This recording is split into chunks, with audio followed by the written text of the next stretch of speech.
Welcome to another episode of Rebel Therapy Podcast. I'm your host, Katie. I'm your other host, Michelle. Thanks for joining us. And we are two human therapists talking about football. Take it away, Michelle. Wait. Before we say anything, can everyone see the amazing merch? Appreciate the merch? Shirts? Yeah. Shirts. We are designing a merch store, so if anybody feels inclined to purchase a Rebel Therapy t-shirt, etc., you'll be able to do that shortly, so stay tuned. Please continue, Michelle. Yes, stay tuned and check out our website, rebeltherapypodcast.ca. That's where it will be. So we are going to talk about kind of football, and it's in my mind because of watching the World Cup and, seeing so many crowds gather and join and chant, and Katie wants to make a timeout to just kind of address FIFA. Just two things for clarity. When we say football, just in case anyone isn't paying attention or they don't know, we mean soccer, right? Like the real football. So that's what we're talking about. Yeah. Yes. Okay, continue. Yeah. Well, I just assume that when I say World Cup, hopefully people know what I mean, but they might not. Yeah, but it's North America, so I feel like we need to be... Yes. My disclaimer is that anybody who's been paying attention is, I think, fully aware of the avalanche of corruption that has gone along with FIFA, I think historically, but also this particular World Cup. And we have made a decision in this moment to not discuss that specifically. So maybe we'll talk about that another time, but today that's not what we're discussing. So I just want everybody to know that we are aware of it. I am certainly aware of it, but we've made the decision to talk about other things today. That's all. Yeah. Yes, that's not our focus, but it doesn't mean it's not something we care about or notice. Yeah, so what I've been struck by, and I think, even a lot of media have talked about, just like the crowds, the way fans interact, and kind of that phenomenon almost of fandom and what happens when you're watching a sporting event or watching football. And doing a little bit of research, I kept trying to call it collective consciousness, but that's not the right term. What I came across was collective effervescence, one of the kind of understood ideas about this. And the definition of that is the intense feeling of emotional unity that emerges when people gather around a shared purpose. So like concerts, protests, religious ceremonies, choirs, that kind of thing. So obviously we're looking at it little through the lens of football. And as a counterpoint or somewhat complementary point to that, I was reading this journal article called Emotional Sharing in Football. And it's by these two German authors, Gerhard Tonhauser and Michael Witzel. That's my best attempt at pronouncing it correctly. And they're basically arguing that the emotions are co-created through the interactions between the players, the fans, the chanting, the movement, the anticipation, and the unfolding of the game itself. And this idea that the emotions emerge between all of us. They're physical, it's in the body, as well as the mind, the sort of anticipation of the game or what might happen. And that just really struck me, that saying, because it feels so gestalty, and it even, the idea of even my business name being the space between, right? The idea of emerging within the relationship and how that works on a collective crowd level. What's coming up for you, Katie? Nothing much. I want you to keep talking. Tell me more about that. Why does that feel meaningful to you? Why does it feel meaningful to me? I guess because I've experienced it. So I think, and I think it's kind of interesting to think about even in terms of alone versus together, right? So being at a sporting event, cheering with people, or even being at a bar where people are collecting to watch something, right? There is a feeling of at least for me, I do get a sense of unity, especially if we're all kind of cheering for the same team, right? Which is when Canada was in the World Cup and had done well, and watching that game with other people, it's I liked everybody more, which is I guess it's this bias, right? Of we're all Mm-hmm. together doing the same thing for the same purpose and sort of like cheering. And then the feeling of like watching it alone, right? And it's like there does feel like there's like this piece missing. And Okay. I'm curious for you, like when you watch sporting events, like you're more into basketball than football, but what's your experience? Like what's your experience of being in a crowd or watching it in a bar or being at a game? Okay, so first of all, I'm a basketball, baseball fan. Those are my sports for sure. And I am, as we've discussed in the past, not a joiner typically at all. And so whenever people are rushing in a particular direction, as an oppositional human being, my inclination is to go the other direction. So that's the context. Last year, I remember watching the World Series when the Jays almost won.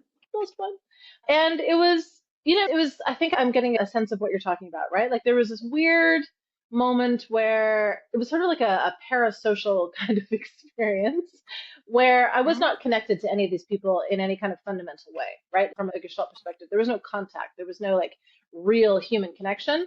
And yet we were all kind of in the same place. I was at a bar specifically with a really good friend of mine, and we were in the same place having a similar experience, experiencing the same situation. I know that I'm supposed to say there was a sense of belonging, and I didn't feel that at all necessarily, but I did feel sort of like a tenuous connection or almost like an affinity, like a gentle, very gentle kind of affinity for the people around me. And it was only an inch deep. I didn't really want to know any of the people that were near me, but for that moment, I didn't want to ruin it. It was almost like a magic spell, right? Where we were all in that one moment cheering for the same thing, but that doesn't mean that it wasn't meaningful. I mean, I experience it as fleeting. And like you said, I Exactly. like that you described it as a magic spell because it's like as soon as the Mhm. game's over, I'm just like, well, bye. I love that you say that because we were literally watching the last game of the World Series and everybody's like, oh my God, it's so important. And then the Jays lost and was like, okay, anyway, moving on. I know that's not necessarily true for everybody, but that's certainly what it was like for me. I was super in until I was out, right? So I think of magic spell or a bubble that then pops and you're like, oh, okay, whatever, moving on with life. Yeah. But it doesn't mean that that moment where I looked across the bar to some random dude that I would never have a conversation with otherwise necessarily, and we're like, yeah, yeah, great. There was a sense of human affinity, I think is the best way to say it. And it was nice. It was different than a sense of isolation that I think many of us feel. And I don't even necessarily have a problem with under normal circumstances, but it was nice to kind of have this kind of tenuous connection or maybe temporal or fleeting, to your point, connection that touched everyone, regardless of differences in that moment. It was nice. Like there feels like there's a universal language of it, like you have to have like at least a basic understanding of what's happening to kind of cheer, right? And it's like people will often like casually chat too as a game's going on depending on how what's happening and how tense it is, but it's like as soon as something like you can feel the energy shift and everyone just like shuts up, right? Just like they watch it. And I like that you said like you didn't necessarily feel like a sense of belonging, but thinking about like is sports one of like the few things that has this kind of like ability to affect people this way, like that they're able to kind of emote in public and connect with people in that way, and like it's not such a passive experience but that it's very contextual, right? Like you're saying once it's over it's done, and Yeah, we I don't mean, I have a think that ton of there's spaces like that. right. So to your point exactly, I've done a little bit of reading about since the pandemic in particular. I think there's been some study associated with this, but the idea that there are very few sort of monocultural experiences anymore, given how media has stratified. And, there used to be like, 50 years ago, there were three channels. And so we'd all watch the same thing and you could maybe opt out, I guess. Everybody knew what was happening. When I was growing up in the 90s, there were a few sitcoms that people watched and everybody knew the cultural touch points or the cultural understanding. And given the internet, which pros and cons, obviously, that doesn't exist in the same way, I don't think, or certainly that has been presented as a change that has significantly impacted us. And so, to your point, I think that a sporting event, especially like a high level sporting event, is one of those rare occasions where everybody is having the same experience in that one moment. So yes, I think it does make it exceptional because it used to be kind of normal, but it's not anymore. I think it's now a rare experience that we all understand. So to your point earlier about the World Cup, like it does nothing for me personally, but I am fully aware that many, many people in the world are very connected to this sense of a World Cup. And I do love the idea that across the world, different countries, different cultures, different experiences, whatever, everybody is paying attention to one cultural experience. I mean, I would argue that like the Olympics is probably another example of that. Again, not my thing, but I totally get that it's a touch point, right? Where we all theoretically are aware of the same thing at the same time and then have an experience of that. And I think that's notable. Yeah, absolutely. I think there is not much like that. No, Like you said, even if you don't care about the actual thing, it's like you still know what's going on because it's like I'm in the aware. culture in a ubiquitous Yeah, way. Like that was often my experience with like hockey or whatever. I would just be like I just would be hearing yeah. about it and I don't watch it, but I just be like, it becomes part of my world whether I want it to be or not. Just like living in a city like this that cares about that. Go ahead. Go ahead. No, I was just going to say, so I mean, to speak to that, you know, I remember being in Vancouver recently, and that's another one of the FIFA home cities or whatever, right? And I was there visiting my son, and I was in an Uber on my way somewhere, and there was a game that night. Anyway, so the Uber driver was a Moroccan Canadian, and Morocco and Canada were playing each other, and so he was like, I don't know what to do, like, I don't know who to, like, I'm not sure who to like cheer for. And I said, well, either way, you're kind of like you win. He's like, oh, that's a good perspective. My point is only that I actually don't care at all. And yet, because there was this ubiquitous, and I love the word when you said it, right? This ubiquitous experience of the World Cup, whether you like it or not, it's happening and it had an impact. I did manage to have this lovely connected moment with my Uber driver. It doesn't matter that I don't care about the World Cup. It was an entree into some sort of connection with him as a human to the point where, if anybody knows Vancouver, we were talking so much that he missed the exit to Granville Island and ended up going across one of the bridges into Oh downtown no. Vancouver. He's like, oh my God. And then did like a whip round in the middle of like, 15 different like lanes of road. Anyway, it was lovely, but it was this lovely connection that we had in the moment. It had nothing to do with the World Cup, except that the World Cup was the, you know, ubiquitous experience that kind of facilitated that conversation. And I think that's meaningful. Yeah, it's like the catalyst for connection in a certain way, like this Perfect way to particular say it. context. And it's so interesting how connected it is to identity for some people, right? And like how important it Mm-hmm. is. And but I yeah, it's like I don't want to be all like Pollyanna about it. Like I know all fans don't get along, but like for the most part it seems like within sports because it's like in that supported context of like we know the rules and it's in this stadium and it's over at a certain point and whatever, like it has all of these kind of structures around it. Right. You can like get along with somebody that's not necessarily cheering for the same team as you. It's not necessarily the same like experience I was talking about at the beginning, right? But it's interesting how people feel so invested in it as though like they themselves are playing. Like that's the feeling that I get from people when they talk passionately about it, Hmm. as though like yeah, that they are somehow influencing it. And it's like, it has been shown that fans do influence it, like especially when they're at the event, right? Like the home court advantage or whatever you want to call it. Right. I don't know. So what about that feels meaningful to you? Oh, that people can get along even though they don't agree on something. Is that the piece? Yeah.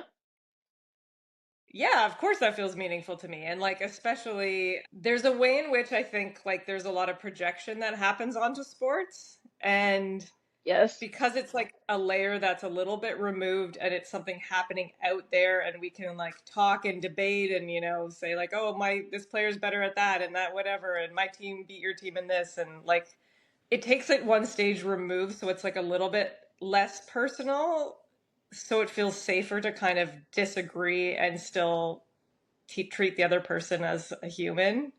And that like I often find that people appreciate that you just care, right? Like they kind of want to engage about it because it's something they want to talk about and something that they also care about, even if they're caring about it from a different angle. I mean, I like your perspective. That's not been my perspective or my experience. When I think about the example I gave of watching the Blue Jays in the World Series, there were no Dodgers fans in that bar, right? So there was no, let's all be here together and vie for different teams. There was none of that. It was very tribal. And it was, we are all, whether we care or not, outside of today or whatever, we're all here doing the same thing at the same time. I would actually argue the opposite, that I don't know how a Dodgers fan would have been treated. I mean, there's also like the political implications, certainly this past year, Canada and the United States and whatever else. But I Yeah. don't know, like what you're describing sounds very sort of utopic to me, and I can see how that could Hmm. exist. I'm not sure that I've had that experience though. It, I it wonder seems to be if the other it, way around, but right. Go ahead. well, no, I just wonder if there's something slightly different about the World Cup because people have, like, especially in Maybe. Canada, because we have, everybody's immigrated here, right? Like, unless you're Indigenous, you weren't born here. And so it's Yep. like people True. have kind of their different ancestry. And so, like, they could be cheering for different teams and as well as cheering for Canada. And and I don't know if that is what makes it a little bit different because I have been in bars. People are cheering for different people, and then there's always kind of like the people that their team is already out and they don't care that much.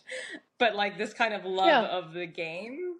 And yeah, maybe it's like I put blinders on about it and kind of choose to take the positive aspects of that I see as opposed to like yeah, like I get that that's not been your experience. I'm not saying you're particularly putting a negative spin on it. I just think that it's the difference between what I'm discussing and the World Cup. I think you might be right that the World Cup might be a specific, unique experience for that reason. Yeah, I'm not that into sports otherwise, so it's hard for me to know, right? I don't have that many experiences.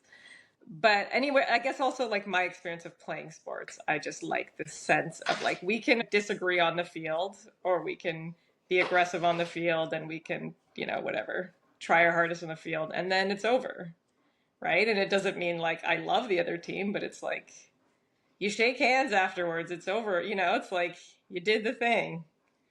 So I would say that I think that's a lovely way to look at it, and I think that as a society we could use more of that. I think that would be a nice something to revert back to, perhaps. I fear that that is not actually the direction that we are in this moment moving toward. I think that's a pity. So I love what you're saying, and I think that if speaking to people who don't care about sports, and I lots of people in my life don't give a shit about sports at all, and are like kind of offended by the amount of money that goes into these things when there's so many other scenarios, so many other causes, so many other situations that require our attention. And I think that there's a valid criticism of sport in that way. I think this is a really good argument for that, right? Because the idea that we can work together and have a healthy competition on the field or the pitch or whatever it is, and then at the end of that specific event, come together as human beings and keep it in perspective, I think that that's something to work toward. Yeah, I think that's something to elevate. So I like that concept. I think that's partly why I want to talk about it, right? Because it's like we can look at this Mm. thing from a lot of different angles, right? And a lot of critical angles and a lot of pessimistic angles. And I'm not saying those aren't like real or part of it, but I guess it's like what I'm choosing to take out of it Hmm. on this end of like a collective experience and like sportsmanship, essentially, like sportsmanship on the pitch and sportsmanship with fans, right? Like we all Yeah. love this one thing. This is what we're coming together over. And we can feel a little bit closer together as humans, at least for this period of time. So I would argue that that is exactly what we've been talking about over and over again around the importance of community to human beings. So whatever that community is, in this particular instance, you're talking about, the World Cup and everything that relates to that as a kind of global community, I think, is what I'm hearing you say. But I Yeah. think we can extrapolate from that. And this is the importance of community. The importance of community is human connection and creating a container for disagreement and different opinions and whatever else. And yet, at the end of the day, we are all humans doing this thing together, working toward a common goal, right? I would argue a common goal could be humanity continuing from a place of empathy and compassion. But whatever the common goal is, I think that is what community leads to. And so what I'm hearing you say is that for you, at least, and I can see this 100%, that the experience of the World Cup and other major sporting events is your experience of that. Yeah, yeah, and it's not the only place I get it, but there's something unique about it when it comes through sports. And yeah, so that's kind of what's been on my mind, watching the World Cup and watching fans and being with other people cheering. It feels more and more like a unique experience, and I do think that's a shame. So I think partly it's like putting out the energy of like, let's make more of this. Like, let's care about this part about it, you know? Like, how Yeah, can we take this and put it in other fields, right? yeah. Yeah, yeah, Importance of community. I love it. yeah. All right. Well, thanks for joining us. Yes. Please, we are now on Apple Podcasts. Please leave us a Mm. review if you feel so inclined. It does help other people find us. You can rate us on Spotify, subscribe on YouTube. You know, you probably know all these things as the people on the internet. It's always helpful to say. Thanks for engaging with me on this, Katie, even though I know it's not your forte. Listen, World Cup is not my forte, but creating community and emphasizing the importance of it is absolutely my forte. So, 100% happy to do Yeah. it. So All right. we found Thank out. Thank you. Okay. Yeah, Bye. and also I have to add, no, not yet. I have to ask you, since we're talking about the World Cup, what is the last game? The last game is on the 19th. That's coming up next Saturday. So, who are you cheering for, Michelle? Okay. Oh, hard question. Come on. I just feel a little bit conflicted. I think the Ooh, final fair will enough. be France Argentina. I don't think that's a unique opinion. There could still be a major Okay, upset. I'm kind of right. just cheering for Messi. Like, I don't really care that much about Argentina, and like Amazing. I don't actively dislike them, but it's like I really like Messi. I like watching him play. But you love him. Kind of like the Okay. yeah, the magic he creates, Okay. like the plays that he has where you're like, how did that even happen? Like, how did you do that? So I'm looking for some magic. That's kind of what I'm cheering for on Sunday. I will cheer for Magic any day of the week. So love that. Okay. So we'll see how it happens. Bye.